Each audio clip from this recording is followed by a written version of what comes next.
If tomorrow starts without me, there's something you should know. While I hold you close, never let you go.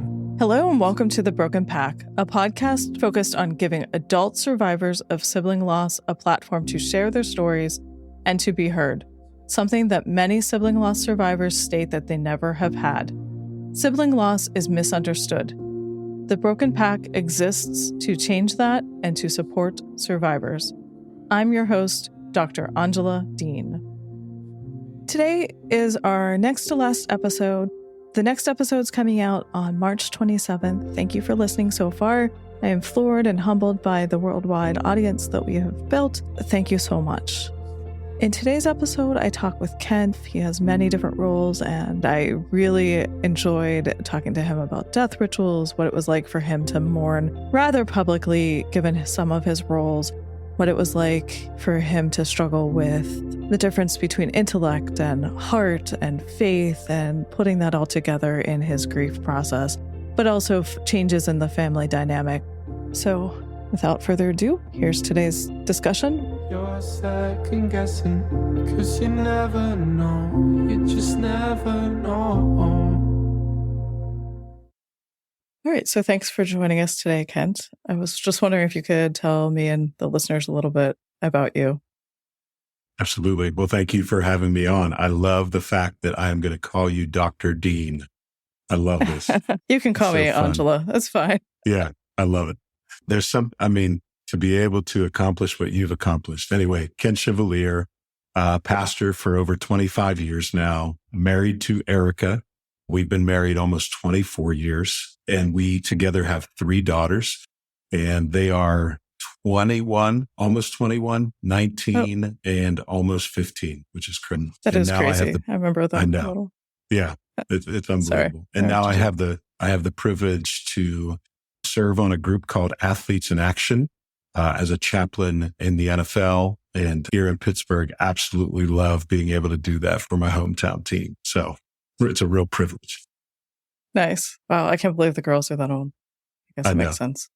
Well, she's at Waynesburg. Kalea is with YWAM right now, Youth with a Mission. She's on their outreach. She is in, they're in like 8 different cities in Mexico over the next 3 months. And I think she's in Monterrey, Mexico right now. And then Ainsley is a freshman in high school. So we were at her basketball game last night, having a lot of fun. Thanks for joining us and sharing about your family. Before we dive into your story of loss, I'm just wondering what you wanted to share with me and the listeners about JH. Absolutely love JH. He, obviously my big brother. We come from a broken family. So JH was with me basically like half of the time from what I remember. And JH was always the guy that taught me essentially how to throw a ball, baseball, football. We were always playing something, and everybody loved my brother. I had jokingly always referred to him as the mayor because we couldn't go anywhere without somebody knowing him and absolutely loving him. So JH very much was the glue to our broken family. He kept all the different sides together and appeasing and all of that. Huge Steelers fan, huge Pirates fan, huge Pens fan. I absolutely miss those moments where I can't text him anymore with the talks of the Pirates and who they're getting and all of that stuff. So I miss that for sure, but huge sports guy. And so I'll just say this: incredible husband to Mandy, incredible dad to his 2 boys, and an absolutely incredible brother to me and my wife and Erica, my wife Erica, and then an incredible uncle to my 3 daughters. Just, he was that guy. Mm-hmm. How much older was he? 6 and some than me. Yeah. Yeah. Do you have other siblings too? Yeah, Shannon and I, same mom and dad. JH, different dad. So it sounds like you were pretty close. Yeah, it was interesting growing up because of the whole custody thing. And I didn't understand that back then. but the custody agreement was I think he chose to go live with his dad and would visit us on the weekends. But then during the summer, it was like he spent every other week kind of thing. Yeah, very close with him. When he lived at our house, I shared a bedroom with him. Yeah, got super close to him. And he was, I mean, we talked almost every day via text in the adult years. Yeah, miss him terribly. Yeah. It sounds like he'd also love what you're doing now. Oh yeah. The sports. As soon as he was like, besides, actually, I think he may have been the first call besides Erica, right? Erica and I were together, obviously, when I came on staff with Athletes in Action to serve the Steelers. He was my first call. Said, dude, you'll never believe this. He was amazing. And he wrote me a note and just said, man, how proud he was that the fact that I get to serve the Steelers. But then he always wanted that inside information, like what's really going on. But yeah, he was so proud. That's fantastic. Yeah. What are you comfortable sharing about losing him? Yeah, I mean, in that whole process of losing JH, I was, in my family, I'm the youngest, but I'm the default leader. I think simply because of being a pastor and people look in crisis situations, towards help lead us through. I was leading several, trying to keep people together, text threads and information going out because so much had to be shared because this was during COVID. My brother was born with a really bad heart. 3 days old, he had surgery. 16 years old, had another major surgery. So he had a scar that was from the top of his chest to his belly button. It was before today's technology that, man, you can have a tiny little incision and have a heart transplant, basically. So my brother, his health was good. It wasn't that, but he just couldn't do certain things that the rest of us could. When everybody was playing contact sports, he was not allowed. When he would play sports, he would get winded very quickly because of his heart working overtime and that kind of thing. So coming up to hearing about COVID, my brother was super careful. Like he didn't leave the house. He knew that this would be this because of all the stuff that was scaring everybody. Like if you have a pre-existing, some health challenge, man, this will take you out. And so my brother was just scared, but everybody had to live. Mandy had to go to work. The boys had to go to work, that kind of thing. And so poor guy, just like a ton of the population got COVID, and 10 days later, he was gone. And I was, during that time of 10 days when he got COVID, I was just trying to process it in my mind going, this is really bad. Trying to stay positive, trying to rally people to pray. I kid you not, simply because I put it out on social media and said, everybody, can you pray for my brother JH? There were thousands of people who were praying because of my role as a pastor, but then also this new role at the time as chaplain. And so many people praying, and I just would keep updating because people were blowing up my phone. And I said, this is the way that I'm going to do it. I'm going to give people information via social media, which is good and bad, but I didn't want to keep answering my phone like crazy.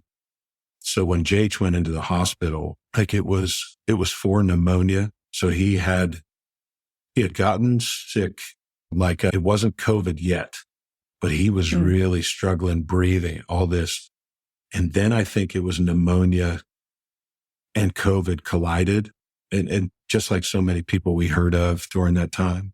And that's when he went into the ICU. So this is probably like 4 days into being hospitalized and tested and COVID. And I might be getting some of the information wrong because remember, this is during the time nobody can go visit.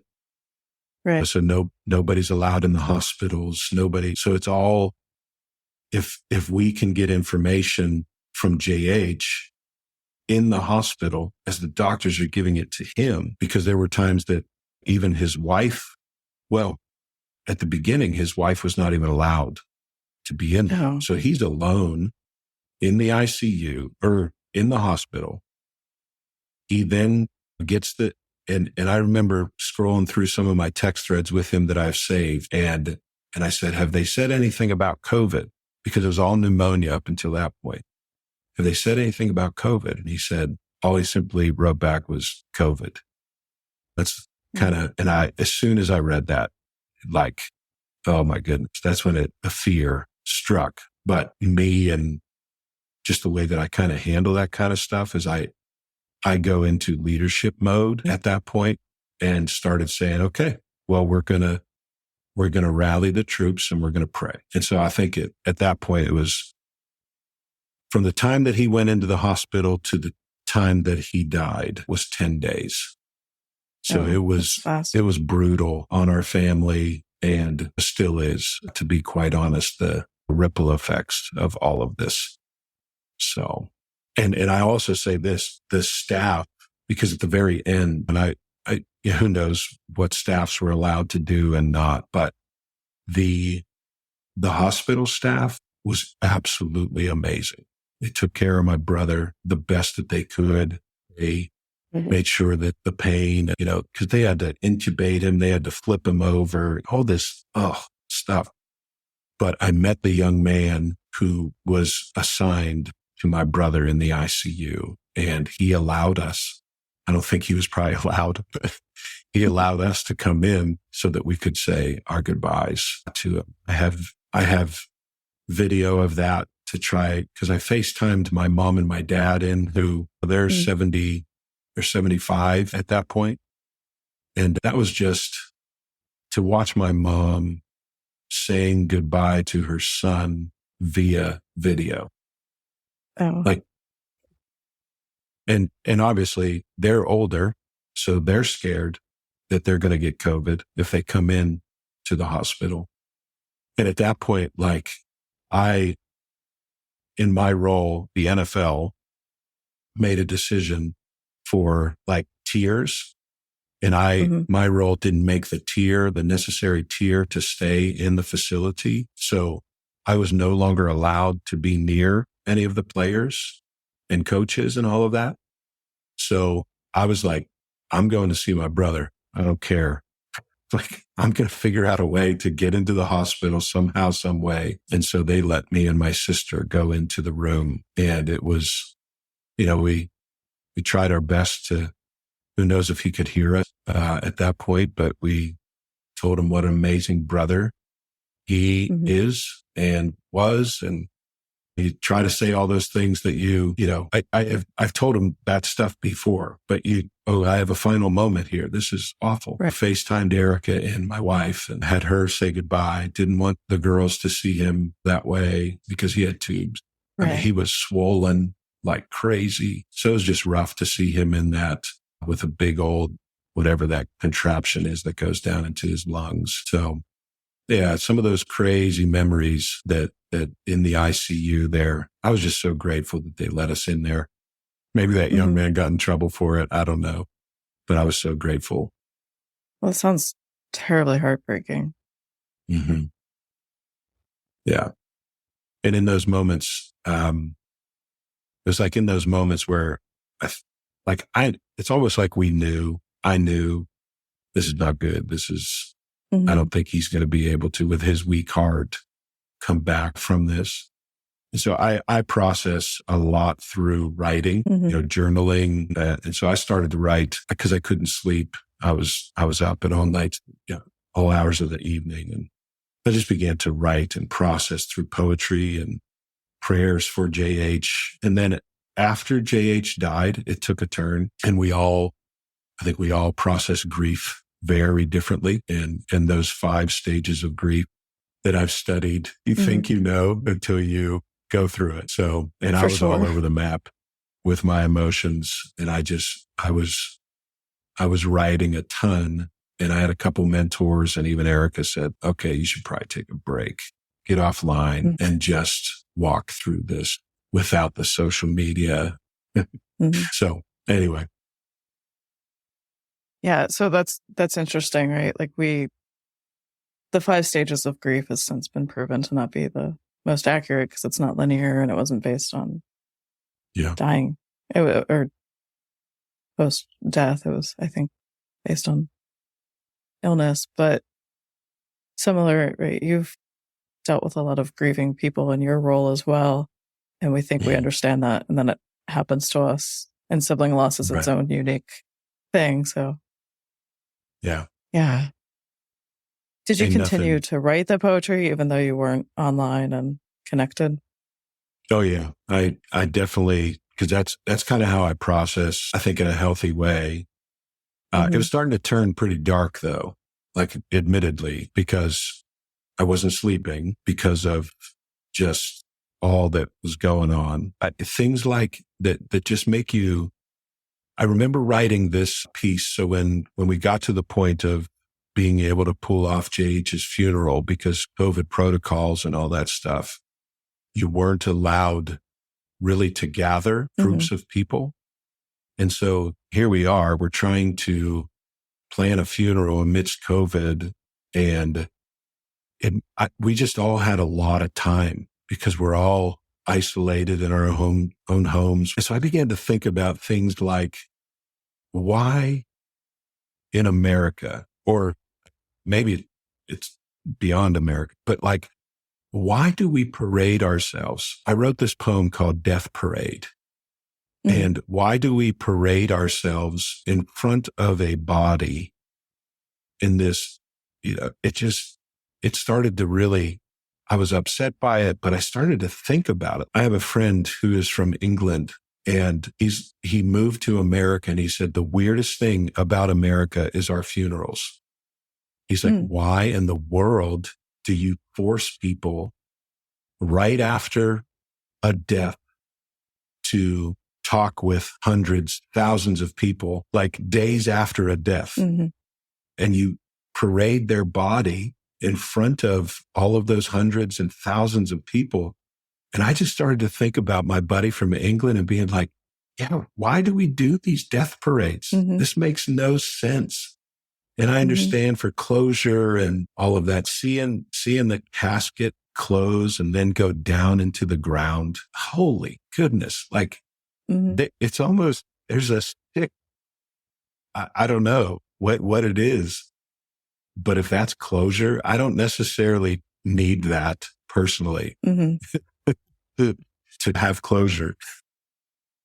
So, yeah, I think that's an interesting point. I'm curious what that's like in England now that you said that, because rituals around the world are so different. Yeah, he basically described it as, and this is my buddy's experience, so who knows if it's all of England, but he said they would leave the family alone for weeks. So the burial would be very private and it was just personal, only immediate family kind of thing. They would leave the family alone for weeks to grieve. And then once they were ready, then they held like, hey, we're ready to receive people now and just be in conversation.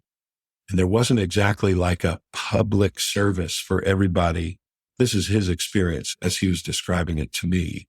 And I was like, that's actually what I probably needed, was just to be private, process it with my immediate, and not, because people say really stupid things Absolutely.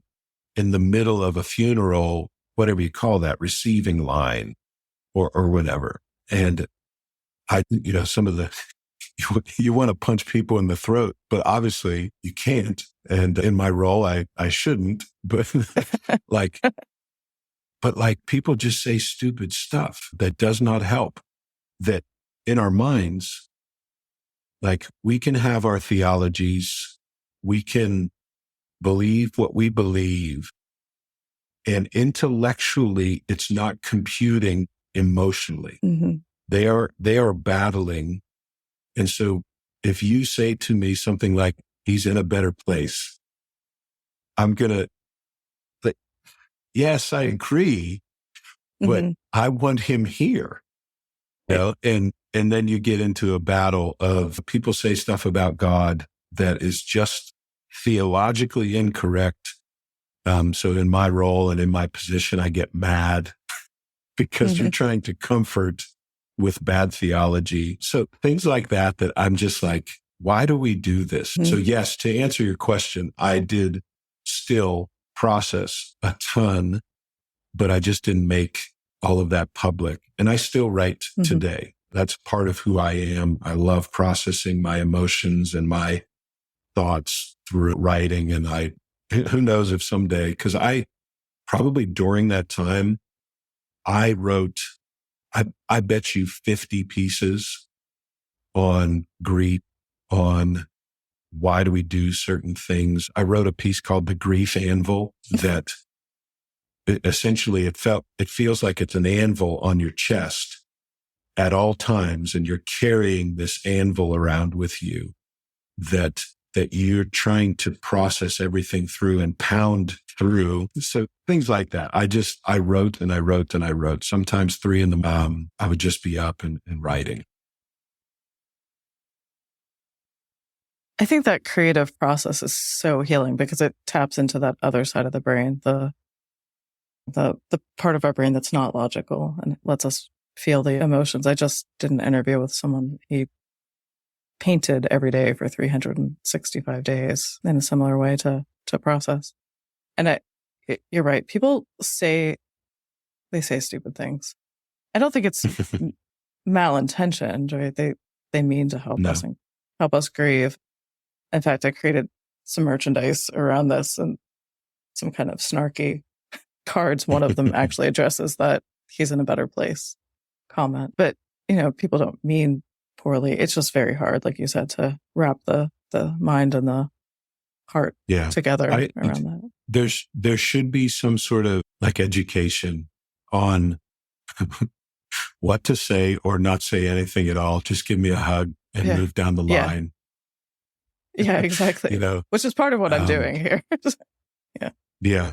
Just the other night, so my uncle passed away and we go to the funeral home, and it is not in that box that we go to the viewing. In that box, it does, I swear to you, I was like, that does not even look like Uncle Clark. I know what he looks like. And so whatever the person who's doing the makeup and the hair, that stuff, I was like, why do we dress up death? And so that was another question. You're putting on death makeup was another writing piece. And I really question the way that we do what we do and what that actually does to the people who are still here. Because that dead person doesn't care what they look like. But we put lipstick. And I'm like, that's not my brother.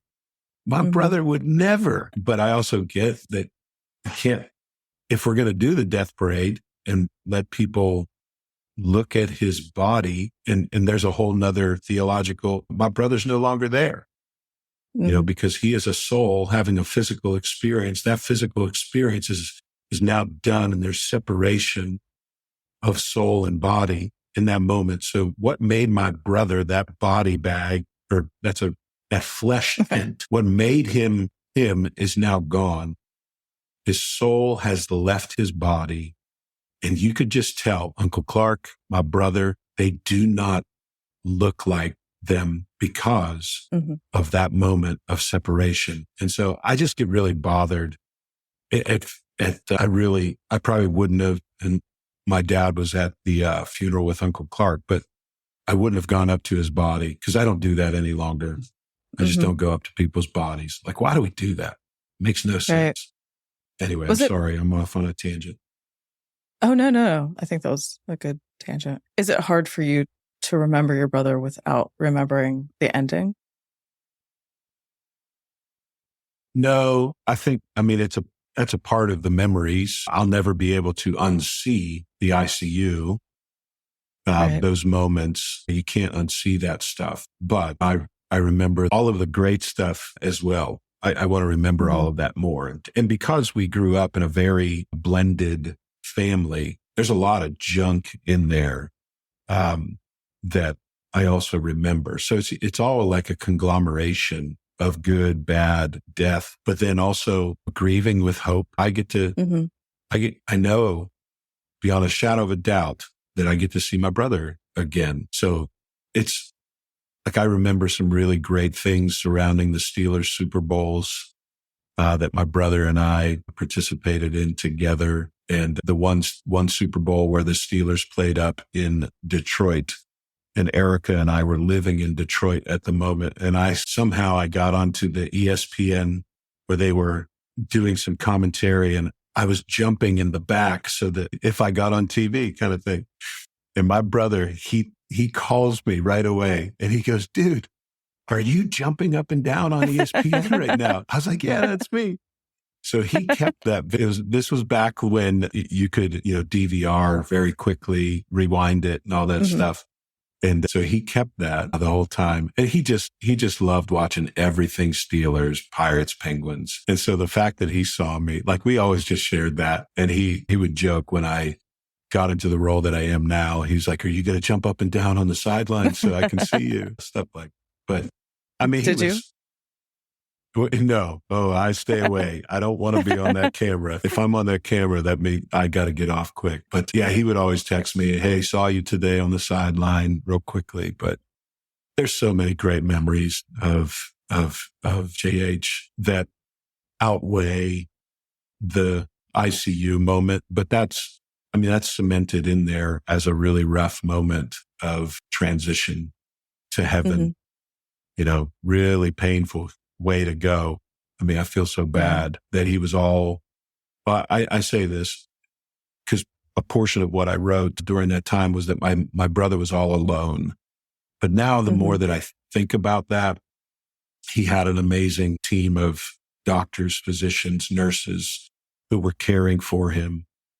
Even though the whole COVID thing kept us all out, he was not alone. And I believe that obviously God was very near to him in that moment. So he was not alone, even though that was what I was processing. I just pictured him in that room all alone. So I have both of those kind of memories of my brother. And it's hard sometimes how do I want to say this? When that grief wave comes, when you are in the middle of, because it hits you out of nowhere, right? You could be watching a movie. Yeah, you could be reading a book. You could be, and all of a sudden, boom, that grief wave comes. And it's hard not to go back to that ICU moment. So I've tried to train my brain to, as soon as that grief wave comes, to welcome it and to appreciate the fact that I'm remembering my brother. And that's a good thing. So grief, if we begin to, at least this is just for me, possibly, I've learned to be curious about the grief and what is it about this moment right now? What am I processing? All five senses aware right now, and be curious about the grief that is hitting me right now. And to not, me, like I'm known as the crying pastor. So I do not care when emotions come. I don't try to be, what our culture might have taught generations of men don't cry. That's a lie. And I process pretty quickly through that grief because I'm able to embrace the emotion that comes. So just the other day, I'm watching, if you haven't seen this, man, you have to watch it. It's The Chosen. Have you watched this series? I have not. The Chosen at all? So it is a story. It's, how do I want to put this? It's a Hollywood, but I believe incredibly accurate portrayal of Jesus and the disciples. It's called The Chosen. And there was this moment where I immediately was thinking about my brother, tears welling up inside. Good thing it was like, I'm glad nobody's home right now because I'm watching this and I'm just thinking about the closeness of the disciples of Jesus was the closeness that I desired to have with my brother. But because of the brokenness of marriage and divorce and all of this, I didn't get to have what I was watching on the screen. And so I went through this really quickly. Like I was mad. I was sad. I was torn up inside. And I was just like, okay, I paused it and I was just like, let's do this. Let's walk through. Why am I mad? Why am I sad? Why, and it was 5 minutes and I was done. And I allowed that wave of grief to come over me and I was okay with it. But it took me a year and a half of intense therapy to be able to do that. I wasn't equipped with those kind of tools to be curious about and to welcome the grief, because most people, well, I did before, shove it down and we don't welcome it. We reject it. And we've been told that we just move on. But you can't. Grief doesn't allow you to move on. I have learned to be able to journey with grief instead of just try to get through it. That doesn't happen because it's going to come out somewhere, some way, sideways, in that. Yeah. But, I love that so much that you're able to just sit there and be with it, but also process each emotion individually as fast as it happens or slow as it happens. But that's beautiful. And I like the name, the grief wave. Like I hadn't really thought about that because those things do happen. So yeah, I was in, because after my brother died in the whole funeral process, I noticed, like I remember going to Erica and saying something snapped inside of me and it's really dark and I'm actually scared of it, of what this is all unraveling. So I said to her, I need help. And I knew, and it wasn't just about not sleeping and all of that. There was some serious stuff, I think, with the broken, blended family, the pain and all of that just balled up inside of me.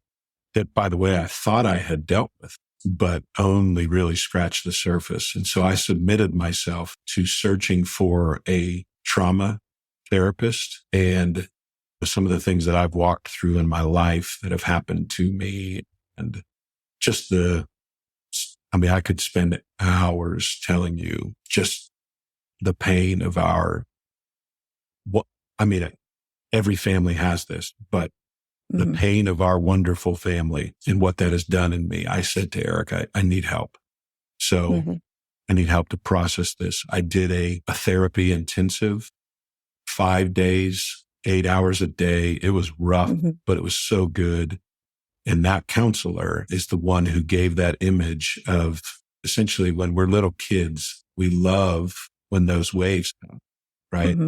We play in that kind of water. And she taught me that whole concept of a lot of people, when they don't see that wave coming, that's when it tosses you and you can't tell which is up and down. And she taught me to be aware of the waves when they're coming and be curious, playful, even about that wave.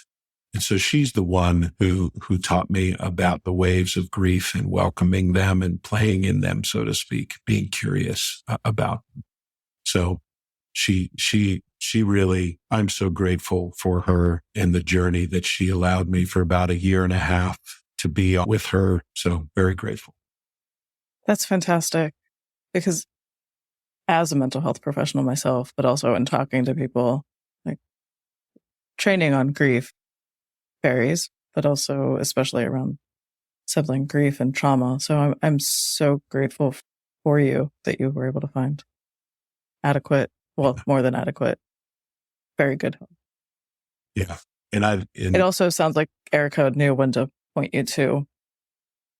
Oh, yeah. You need to take a break from the chaos.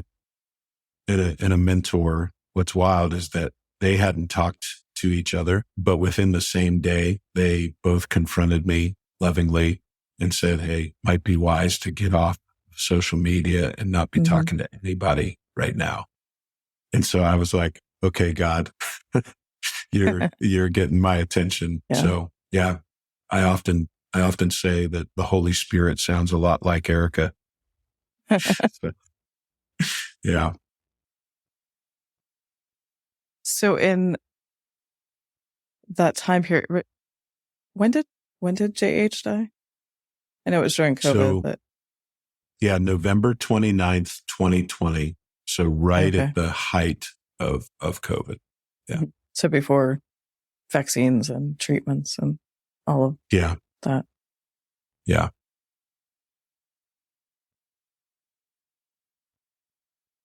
Were you, I mean, you mentioned the funeral. Were you able to then have some sort of celebration of life that was not so focused on the death parade? I mean, yeah, it all had to be together. So like the whole concept of the body being there, open casket, all of this thing. And then we walked into the sanctuary, had to be seated 6 feet apart. And then we created, I mean, I could probably get in trouble for this, right? But there was a section that was, it was like the leper colony, those who wanted to be there, but they had COVID, but no symptoms. I mean, so that part was sectioned off in the back of the church. It was like, we can't go near there. And now what we know of COVID and all this stuff, I mean, it's just like the things that we didn't know. So yes, we celebrated and we told stories, about JH and all of this, but like, then you couldn't gather. I mean, you couldn't gather as a whole family and have that traditional wake where people are telling stories and all of these things. So it was just it didn't feel like a celebration, anything around it, because COVID was such a big thing that was blocking everything.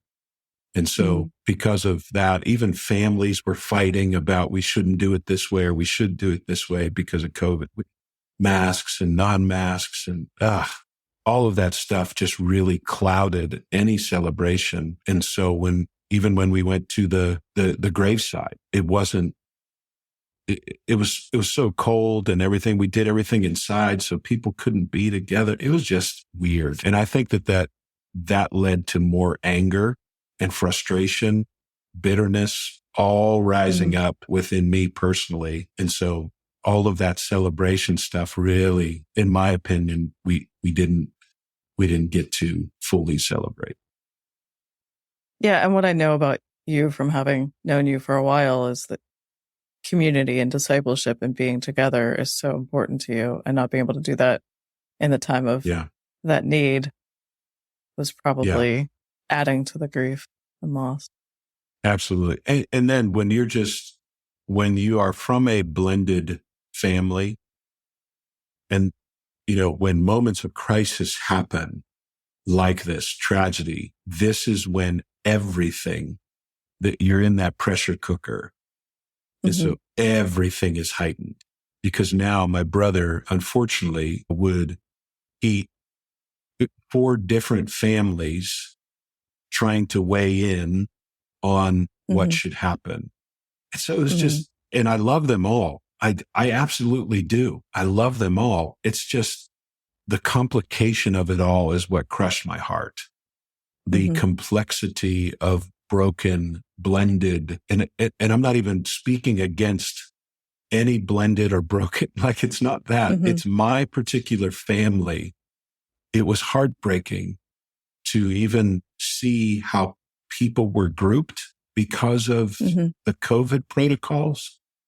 And so it was just a reminder to me of just how broken we are as a people, individuals, humanity, and just how much we are in need of God to come and rescue us. And he did. And it's almost a jealousy at this point of my brother that he does not any longer have to deal, have to navigate, have to be the glue. So I'm happy for him, but also that complexity here, it is so broken. And there's a bit of belief for me that COVID wasn't the only thing that took my brother. I think he was exhausted from being the glue. And so that breaks my heart that all of that tension, all of that. He's got to be 4 places on Christmas and on Easter. And I'm like, dude, I am so sorry that this was the hand that you were dealt. But he was a master at being able to navigate it. But I think it wore on him big time. Yeah. Have you found yourself trying to be the glue since then? No, because I can't. Because of the 4 different families. Correct. So JH would bring us all together at his home or celebrations or whatever. And now that he's not here, I can't bring all 4 families together. And nor would I want to, because of the family dynamic and that is there.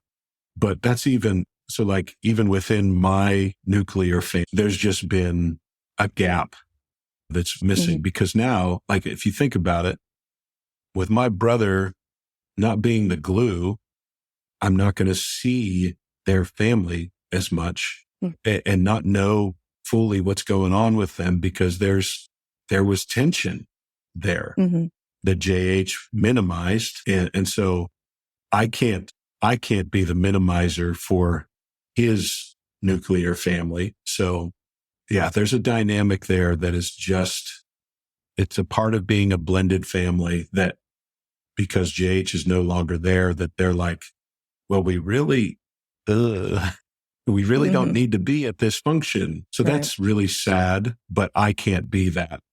And so that makes me, so I miss my nephews. I miss getting together with JH and Mandy and Erica and me. And you can invite, but you think about the dynamic, you invite her to come and poor thing, like we love her, but she feels odd and they feel odd because the person that they used to gather with us. So it's just that, man, it's a whole conglomeration of weirdness, and I don't know how to navigate it, to be honest. Yeah. It sounds like you had a lot of support, even though you were grieving in isolation. Yeah, absolutely. I mean, the beautiful thing about technology is I could get on the with my mentor. You know, so many people from the church were calling and asking, but a part of that support was like, I can't handle this.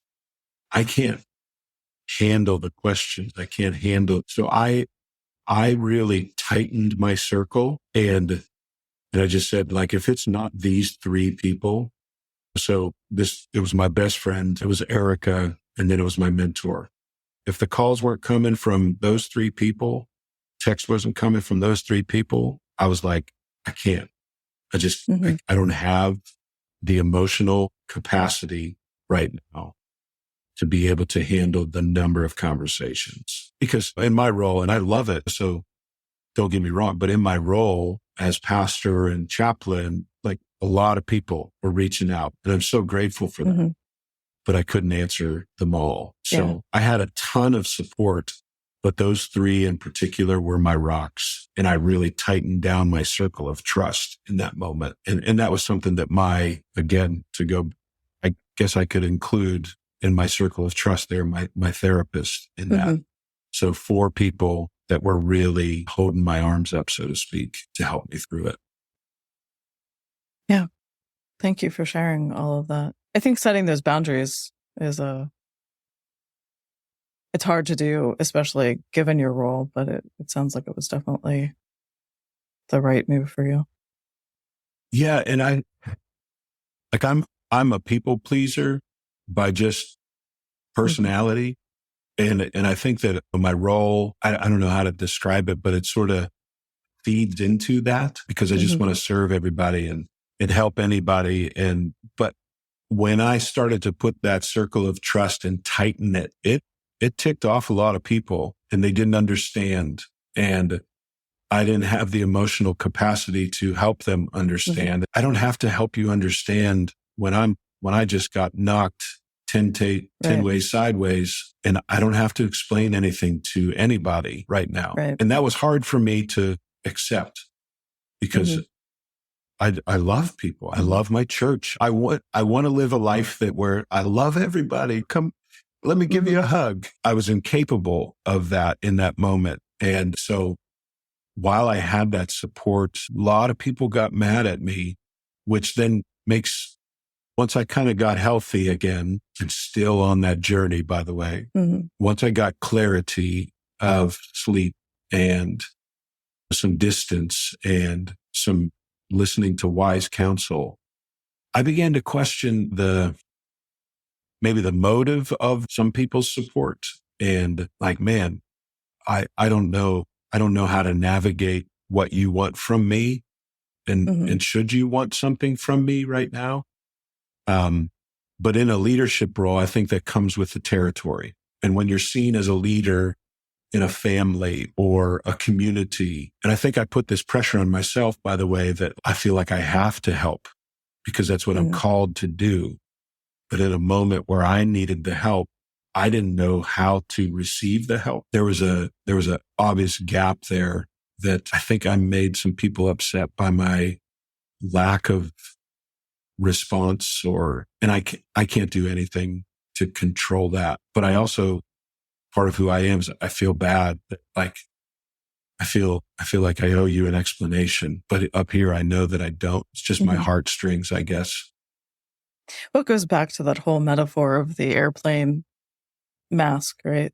That you have to take care of yourself before you can help and comfort everyone else. So as hard as that was, but I think it sounds like it was. I think there's a lot of pastors that maybe aren't trained in that maybe don't even, and I'm not saying this in a bad way, but just like we don't practice what we preach in that area of taking care of ourselves so that we can take care of others. And I think it comes from a good place. It's not like we're trying to be, you're not trying to be anybody's, for lack of a better term, savior or helper, but it's a heart to want to do that for people. So when you can't even do that for yourself, it's almost like there's this wave of shame of like, man, this is what I tell my people to do, and I don't even know how to do it. I want to do it,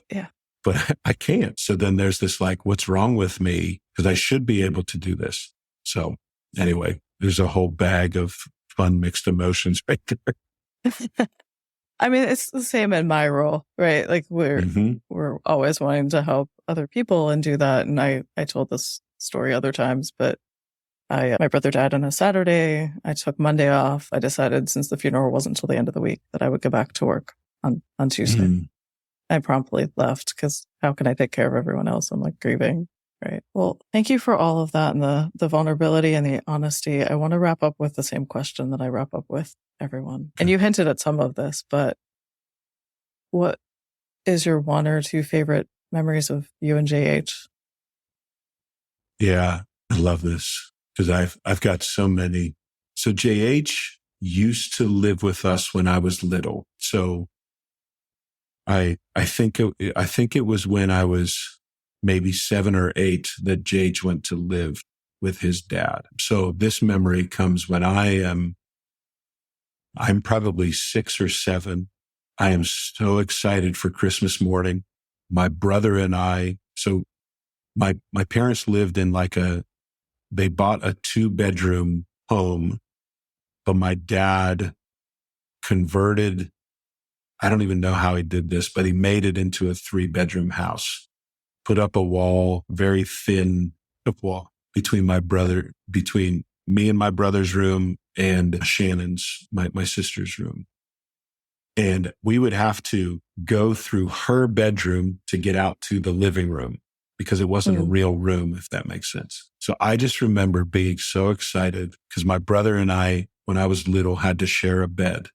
So just imagine how awkward is this for a teenage dude, JH, sharing a bedroom with his little brother. But for me, in that moment on Christmas morning, where JH and I, because he's still super excited for Christmas, and maybe he was just acting because I am super excited for Christmas morning. And what did Santa bring? And I just remember the back and forth conversation that JH and I had about, what do you think, Santa brought? What are we going to do? Are we allowed to go out yet? All this kind of thing. And it's just me and him under the covers, giggling, laughing. I loved it. So that's an incredible, incredible memory. And then this one for me will always be the highlight. I had the privilege of baptizing my brother in his mother-in-law, father-in-law's pool. So this moment where my sister and my brother had never gone public with their faith in Jesus Christ. And because I was a pastor, JH and Shannon asked me. So to have that privilege to be able to baptize my brother in a confession of faith in front of his family and his friends. And it was just that moment where he and I, after I dunked him down in the water, he comes up. I just gave him the biggest bear hug because even though he's my older brother, I am probably, so he might be 5'8", 5'9", and I'm 6'2". So I just wrapped him up, and it was like this beautiful moment of, this is what we're going to get to celebrate forever. So to have that privilege to baptize him was absolutely a highlight of my life. So love it. And that'll stick with me for a long time. Got great pictures of it. It's not, I had hair back in that time. So yeah, but love him. Going to miss him terribly until I get to see him face to face. Yeah. Well, thanks for sharing all of that. For sure. Thank you so much for listening. Our theme song was written by Joe Mylward and Brian Dean and was performed by Joe Mylward. If you would like more information on The Broken Pack, go to our website, thebrokenpack.com. Be sure to sign up for our newsletter, Wild Grief, to learn about opportunities and receive exclusive information and grieving tips for subscribers. Information on that, our social media, and on our guests can be found in the show notes wherever you get your podcasts. Please like, follow, subscribe, and share. Thanks again. You're second guessing, oh, you never know, you just never know.